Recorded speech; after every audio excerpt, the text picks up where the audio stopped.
Welcome to Soul Led Podcast with Claudia and Kelsey, a space for honest and open conversations about spiritual awakening, personal healing, intuition, and the life experiences that shape us. We share the messy, meaningful, and vulnerable parts of the journey while exploring the courage it takes to live authentically. Through sharing our own experiences, we hope to inspire others to let go of fear, reconnect with themselves, and step into their own sovereignty and true authentic self. This is Soul Led Podcast.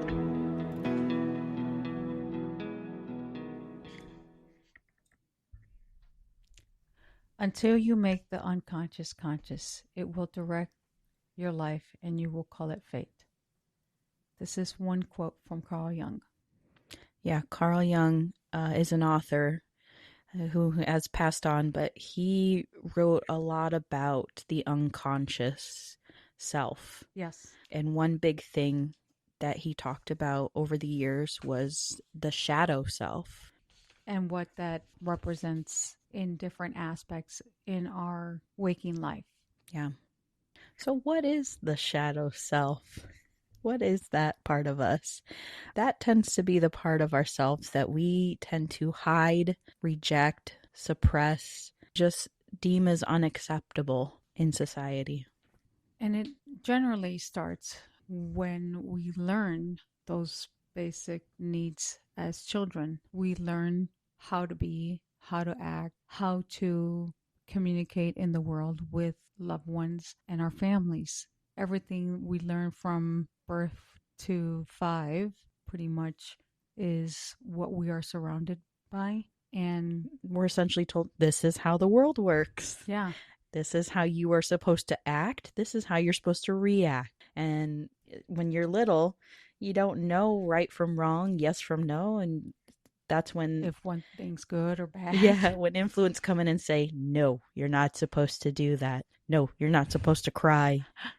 How many times have we told our kids that? No, don't. That is all I say nowadays because my daughter's almost 2, and all day that's all I say is no, don't, no. Wait till she gets into everything. Or is she already? Oh yeah, and then she looks at us to see how we're gonna react. She's already looking at you? It's so hard. She's been pulling our dog's tail lately, and then she looks at us like, are you gonna stop me? Is it okay? No, like she's looking at you like, is it okay to pull? No, she knows that it's not okay. I've had to put her in timeout already. Oh my gosh. How good is she in that timeout? You know, what I'm having to learn, because I think when I grew up, there was a lot of discipline. You know, we got the chancla, we got the belt. So I'm not doing that with my child. No, exactly. So for me this is teaching me so much patience. And I get so frustrated and I feel this boilingness sometimes. Mm-hmm. But I think that's the part in me where why do I get so angry? Why do I let something so simple like just boil in me? Yeah. So I think that's maybe where I need to reflect a little bit is why are you getting angry? She's just a child, she's just a baby. But I feel like there's just that I've already told you no 10 times. Why do I have to say it one more time? Why you already know you're not supposed to do this. And yeah. It's that we are a lot older than them at this point, and they are not nowhere near developed as we would like them to be at 1.5. Even though we are communicating with them like they are 20-year-olds. You said in a previous episode that your kids are some of your greatest teachers, and I feel that 100%. Oh, you wait. Like she's about to be 2. Like it's not the end of the world. I need to just breathe and be calm. And she's watching me, so I need to show her, you know, like I'm not going to get combative, angry, violent with you. It's okay. We'll work through this together. And a better way of dealing with conflict. Yeah. I think that's one of the things that my oldest daughter taught me is, what did she say? You know how as I was a kid, it was just no. I said no, and that's it because yo mando, which means because I'm the parent, I'm the boss, and you do as I say, and you don't question me. That was my upbringing. They never gave me the reason why. And so with my older daughter, it was no, mom, but why? I Mm, got the why. And I'm like, I would say, because I'm your mother and I'm your parent, and this is what you need to do. mm-hmm. Like, regardless of how you feel, but she would always want me to explain why I am doing the things that I'm doing. And at the beginning, it was very hard for me to even go into that subject because as I was raised, I don't need to explain. I'm the adult here. Yeah. You are not. So just listen. But as children get older and they become more aware and evolved, like even now, these kids nowadays, they are so smart. Oh yeah. They are And they think so deeper. they're quick-witted. Yeah. They are just magical. Yes. And Yeah. they have so much more awareness than we did at our age. It's amazing. And Mm-hmm. so learning that through her, it literally made me sit back and think like, why am I reacting this way? Or that is one thing, like you mentioned, getting the chancla or the chirion, girl, or those branches. My mom used to tell me these stories, like seriously. And if you got a weak one, oh, you think that's it, you're gonna go and pull another one, Oh and you're my. gonna get it again. That was my mom's parents. Well, from what she said, it was her mother who was more disciplinary than her father Mm-hmm. because she was very close to her. She was, I would say, more of a daddy's girl than she was a mama's girl. So, yeah, her mom was, she at a very young age scared. Like that look, I, I can relate to my kids now when they would say, Mom, you didn't have to say nothing. All you had to do was Oh, give me that look like you you're in already know trouble. what's gonna go Yeah. down That's all when they we need. get home. Just watch. And so I can relate to that whole visual with my grandmother. The minute she would look deep, stern, like look into your soul type look, I'm not saying a word. I would we'd go and visit her, and I was so scared because her presence was very strong and very demanding. Mm-hmm. Like she didn't have to say a word, but her aura, Stoic. oh, she was, yeah. And I'm pretty sure that's not how she was, but I was a But babe. I was a that's kid. what she learned to be in Exactly. life. And I think with us going through all this, spiritual healing, reflection on ourselves, what's coming up is we're paying more attention to our triggers Yeah. and paying more attention to how we are reacting to things or how we used to react to things. It also makes us take a look at what our parents seen, especially when you come from a big family Mm-hmm. and everybody in the household had their chore, right? For me, my parents grew up in Mexico, had to get raised with like farming and stuff like that. So they all had a responsibility. And as a kid, you want to be a kid, but you also got to eat. So when you want to be a kid and you also have responsibilities as a young child, it is very hard as a kid not to be rebellious in a sense because you just want to have fun. You want to be a kid, you want to be out and enjoying, your summer days with your friends. And, back then it wasn't that way. It's like you got to also make way to eat and provide for your family. And that's how they were raised. So that's what I got brought in with my mom. It was more of like There's duties that you have to be responsible for. Mm-hmm. And we get to a point where we have our own children, and clearly it's different, but we cannot blame our parents for their way of bringing us up because that's how they were taught. That was one of the things that I had to learn to acknowledge for myself in a certain aspect, like how they project love and affection or not, or Mm-hmm. express how they truly feel and show affection. Like everybody has a different love language, right? And I think for my mom, it was more providing than expressing Yeah. But also, life is perspective. So, in some people's eyes, you know, maybe showing emotion didn't get them anywhere. anywhere or good response at a young Exactly. age. Yeah. So they learned, okay, well, I'm not going to do that again. Right. So we tend to adapt and adjust to Yeah. the environment we're in, and that Mm-hmm. starts at a very young age Yeah.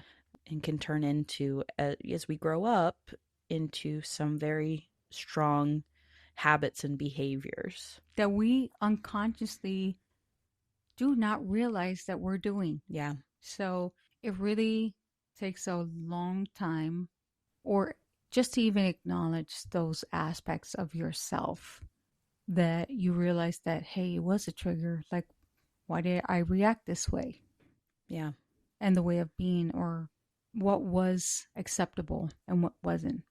Well, sometimes those parts of us we maybe call our bad habits or negative traits tend to develop to actually protect us. Yeah. That can look like jealousy, anger, people pleasing, perfectionism, avoidance. Those type of traits we have learned to use to keep us safe. Or even just not wanting to deal with them at the time. We suppress so much of today, I'm not dealing with this. So we continuously suppress those feelings and emotions. And unbeknownst to us, when something happens in a conversation and we get triggered and it just comes out of nowhere and you just react with anger, you start crying, you get triggered. Unbeknownst to you, you don't know why you did it in the first place, but you just did. Mm-hmm. So those are types of behaviors that even for myself, I've acknowledged later on in the days to come. Eventually. Yeah. But it's like you react the way that you react because something within that conversation triggered you so deeply that you got upset about it. Yeah. So clearly, there's something within yourself that was said that you need to look at. Now, at that moment in time, we have so many feelings and so many aspects of ourself that we're not focusing on that. We're just trying to get our point across and our feelings and our words heard, that we're just reacting from words. And it's that simple. Mm-hmm. When you look at it, and it's a aha moment right now, as words in themselves. Words do not have any action. Wow. Got chills. Yeah. Words do not have any action or behavior to them unless we perceive them to, right? Ooh, That's deep. go girl. That was just an awareness right now because I just had a trigger this week. So, Oh. unless we perceive them as a feeling and a trigger, that's when we react. Mm-hmm. Yeah, and I don't know if you want to get into it, but I know you called me Oh, pretty girl, upset this week. very. I could tell it was very upsetting for you, Mm-hmm. but in my head I'm like, oh, okay, well if I don't think that would be that upsetting for me, but obviously it was something that really set you off personally. Yeah, So it is really about like you, that was your trigger, it was my not trigger. anybody Nope. else's. That was something that you saw That, that yeah, affected, it caused an emotional reaction for yeah. you. I didn't sit with it till today. Mm-hmm. But yeah, it is because when we said about it, it was just the conversation at hand was, and how I got triggered was I felt that what I was saying wasn't being heard. So I felt like my feelings didn't matter and they were being dismissive. And it hurt my feelings. So my reaction was to get upset and angry because you don't, in my this whole aspect of things was like, well, you don't care about how I'm feeling and you're being dismissive to how I feel. It might not be important to you, but it is to me. And when you don't acknowledge it and you're being dismissive right now, that you don't care, it's hurting me. It's not that, that person doesn't care about the situation. It looks like they don't care about you Exactly. because So, that you care about the situation. exactly. So when here we go in our feelings, I had to sit with it and it is. And I brought it up and that's another thing that you have to deal with. It's just even if you don't express yourself that In the time when moment, in the moment, yeah, you have to express how you're feeling in order for them to understand. And sometimes they don't because in their perception, in their point of view, it isn't that important to them. But if it was something different in their perception and important to them, then they would feel the same way. yeah, It's just how we perceive things. yeah, exactly. So that was an acknowledgement for me, but I still had to voice my truth. And that's very important. Another quote from Carl Jung, since you brought him up earlier: one does not become enlightened by imagining figures of light, but by making the darkness conscious. Wow. And that's We just exactly did. what you did this week, was having that awareness, Yeah. bringing it to the surface and looking at it. It took me a few days, guys, but it's all right. I'm learning. We all learn differently, but it does take time to reflect or even talking about it. Like I didn't talk about it since what? When was it? When Tuesday? It was literally this It was week. a few days ago, yeah. Yeah.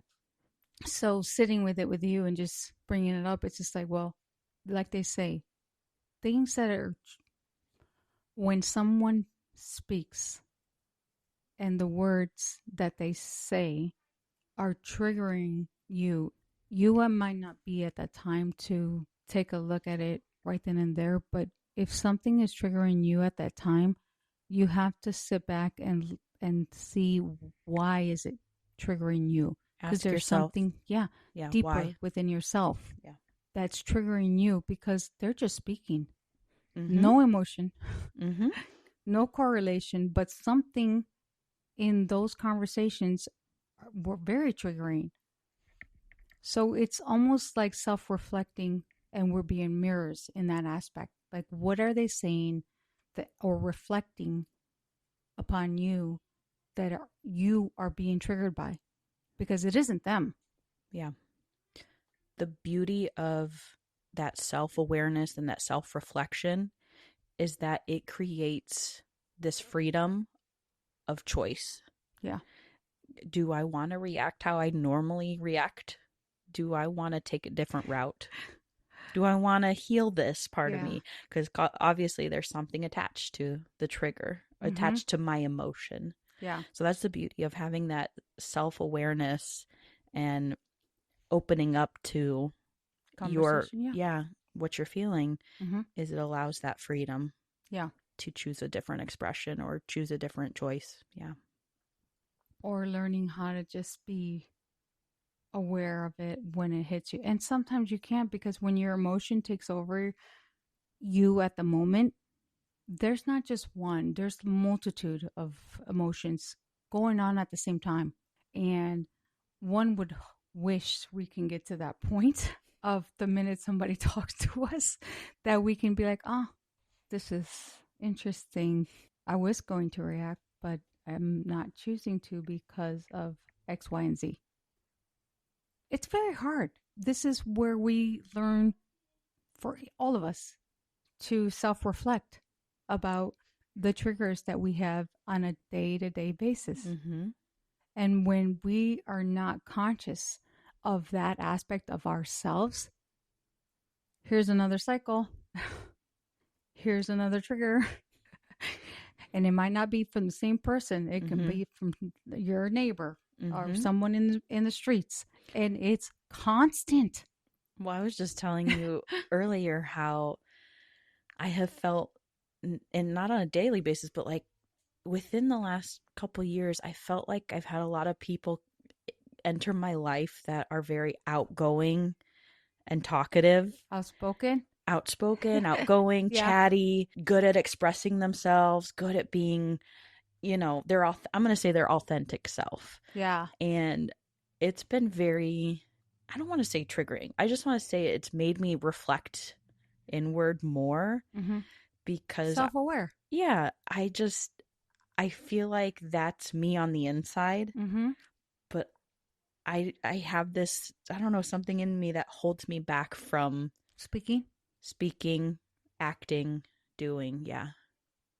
So But that's been a part of myself where I've had to look at, that I don't want to look at, because it's safe for me to be my introverted self. but what does that cause inside?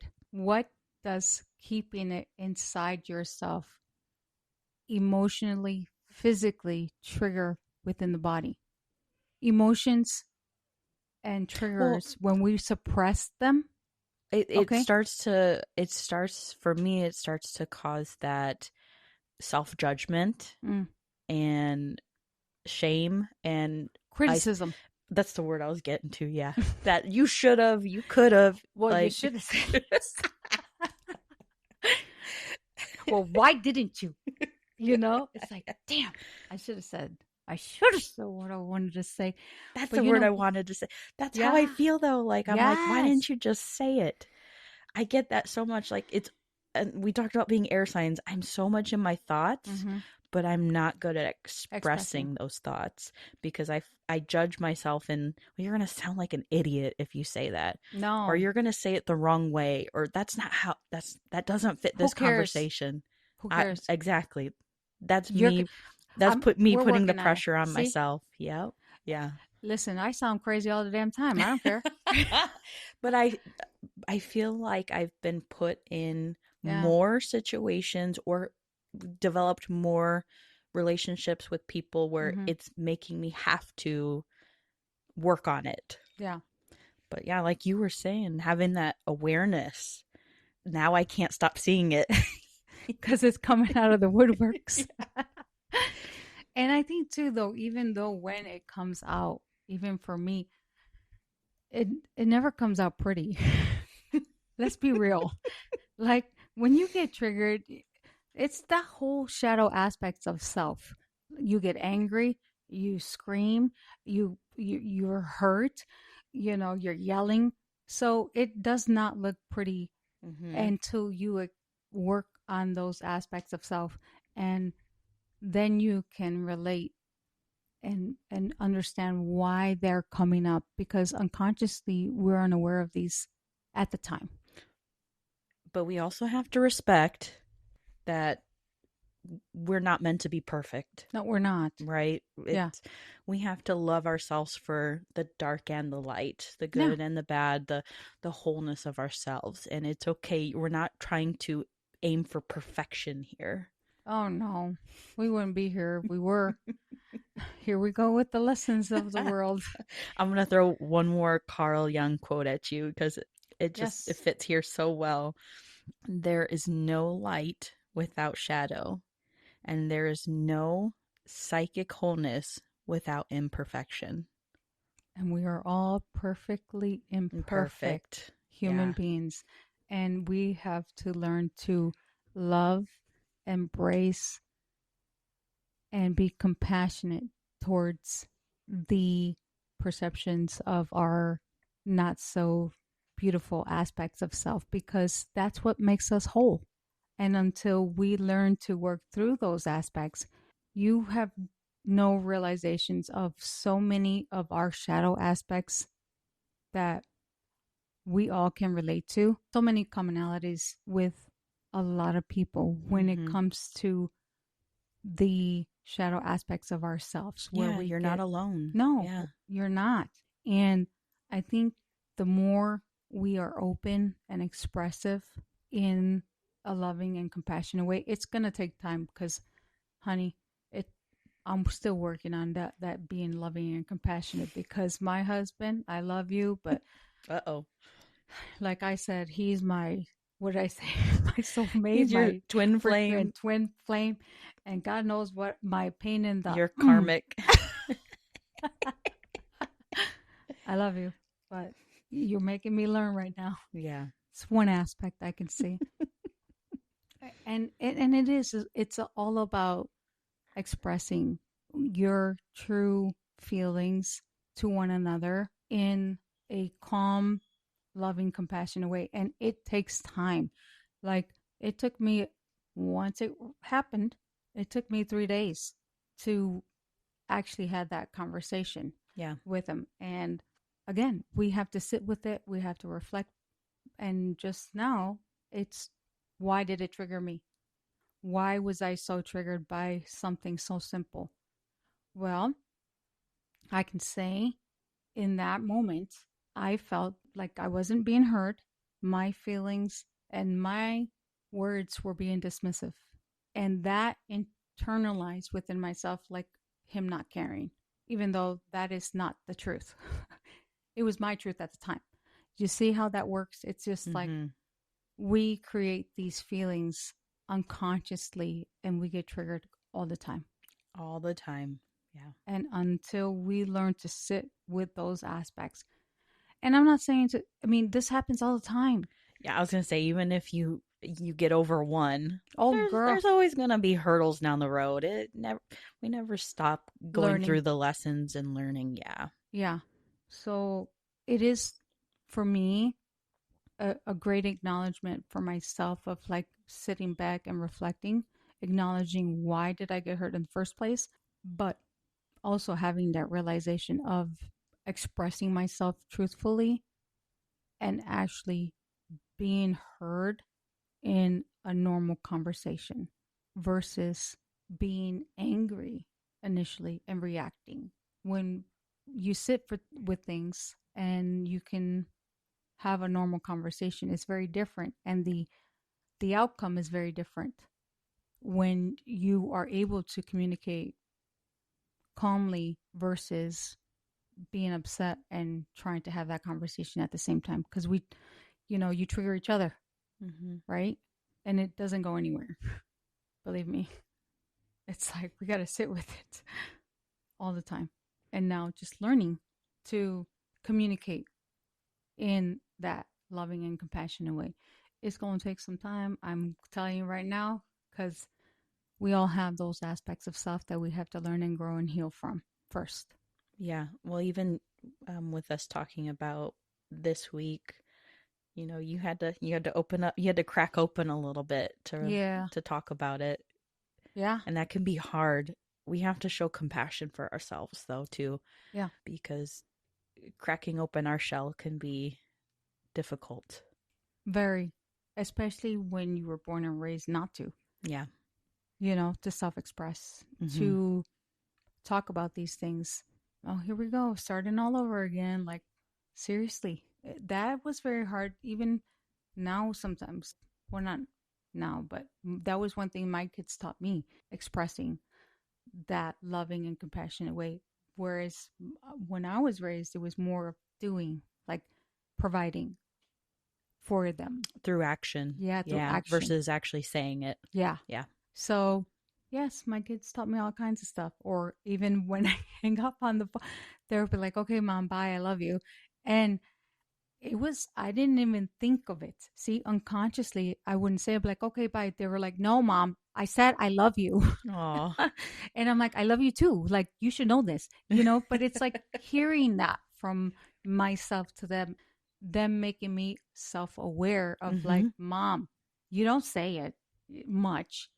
And me explaining to them, well, mija, that's not how I was raised. So I'm giving you thank you for acknowledging that aspect of myself that I'm clearly trying to change even now, Yeah. because we don't.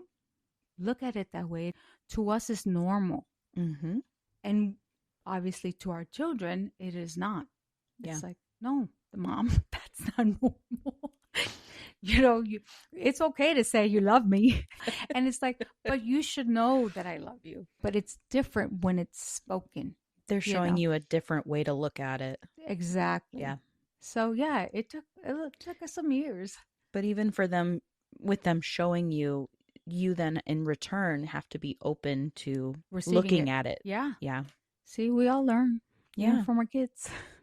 Well, speaking of learning, with trying to start that journey of looking at the more shadow aspects of ourselves, what do you think are some good ways to start that journey? What are some good ways to start opening up to the parts of ourselves that maybe we don't like looking at? I think one of the things that I've noticed is like we first have to become aware of it being an issue in the first place, Yeah. right? Yeah. The awareness, yeah. Mm-hmm. Looking at those triggers, noticing that you got triggered. In the first place, Yeah. And then taking time to reflect. and see why. Why? Whether that be just sitting in your mind and pondering it Yeah. versus writing about it. Writing's a good one. Yeah, journaling. Yeah. That's one of the ways that you can express yourself too. Speaking of expressing yourself, art Oh, and creative expression is I a love great that. way to get things out Mm-hmm. because you never know what's going to come out.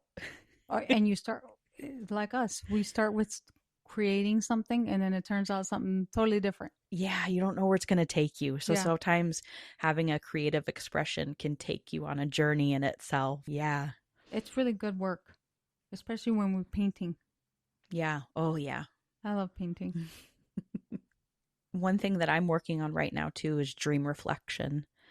Oh, So, looking at my dreams, looking at repeating symbols in my dreams and what they're trying to tell me about myself. yeah, Because that's opened up some doors for me too. If you're that's a amazing. dreamer or you remember your dreams, that can be a big insight into your unconscious. Even if you don't remember your dreams fully, whatever stands out and that you can remember is clearly something trying to point out to you. For me, like I wish I can be a vivid dreamer all the time, but I'm not. But I do notice for myself, and that's with our spirit and our guides.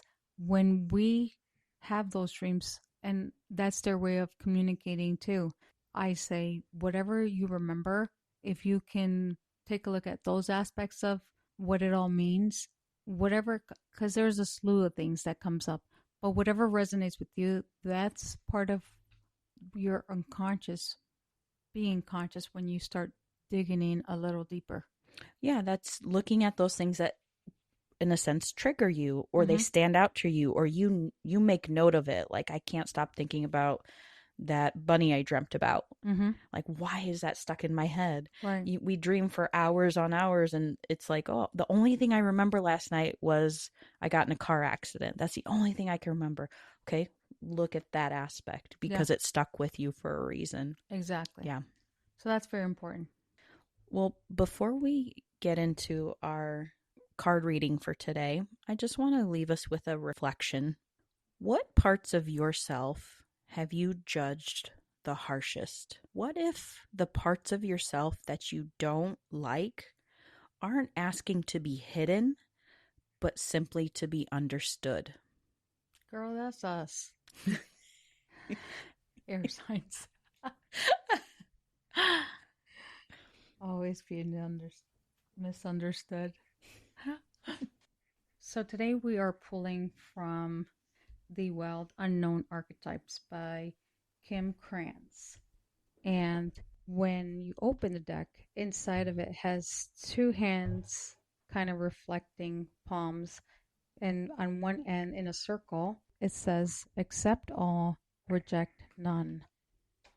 Ooh, And I like that. yeah, the card itself that we picked was number one, the mother. And inside they're created on one end, it's a image of a diamond.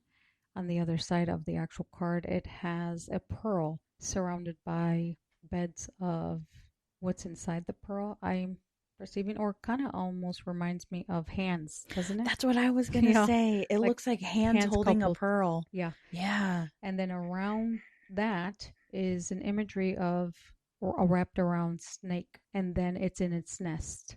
Yeah, so like the snake in its nest kind of in a way it looks like it's protecting the pearl, but it Exactly. also looks like it's Con- suffocating the yeah, pearl. it's constricting it. Constricting, yeah. Yeah.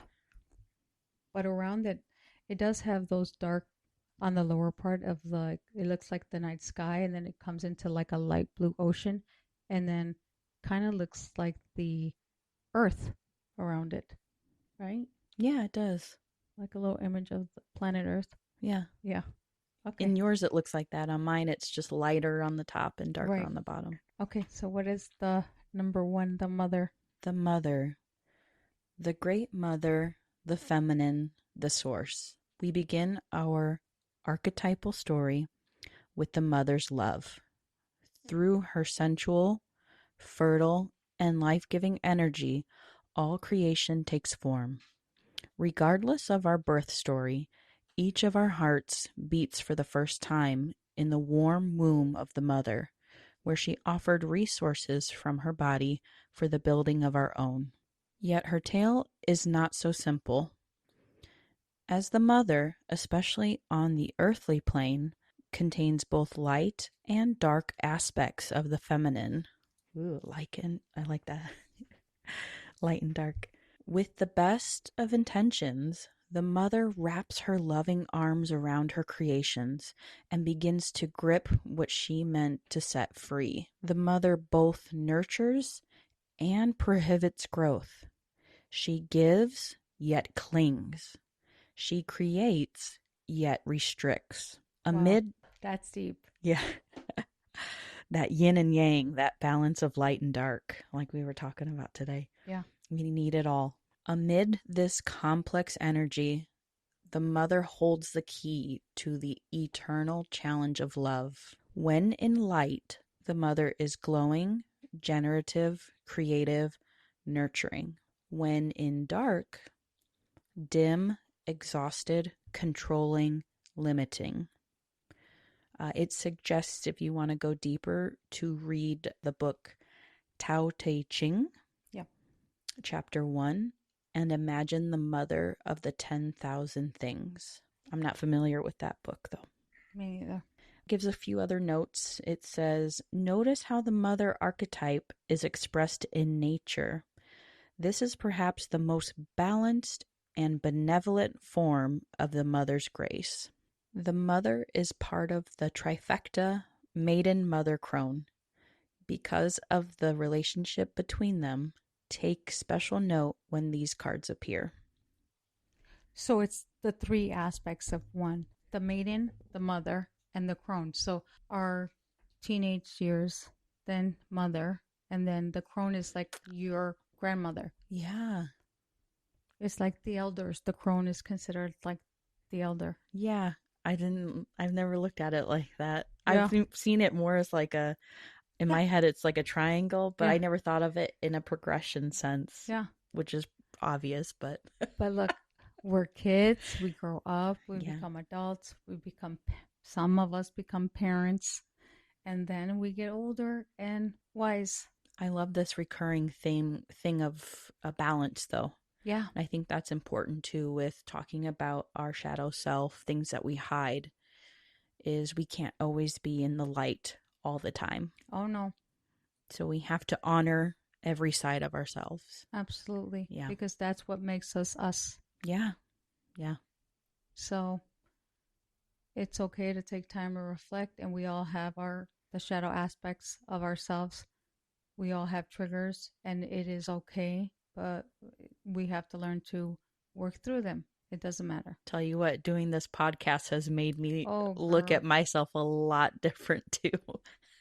Or even like the things that come up with us on a day Yeah. to day basis, Yeah. like in our day to day lives, how things like this can be talked about, because this is life, it's our reality. And Yeah.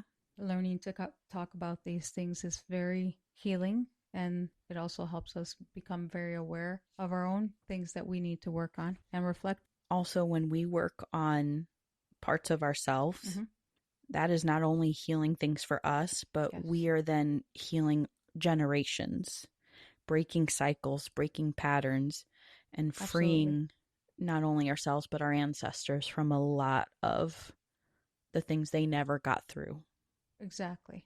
And it also helps the children before us, and like our children and our The children's children. children's next, the next generations. Yeah, Absolutely. yeah. We got to start somewhere. For sure. Well, thank you guys for tuning in with us today. It's Yes. been a very insightful conversation, to Eye say the least. opening. Yeah. Very. See, we have our own little awareness even on the day of. Yeah. So thank you guys so much for tuning in and for being a part of our journey as well. Yes, And thank you. we love your guys' input too. Give us an email, send us your personal experience and what are one of the hardest things that you guys have to or are trying to work with that we can actually talk about. Yeah, leave us a comment, or you can also reach out to us on social media as well at Soul Led Podcast. Thank you guys. Thank you. Take care. Until next time.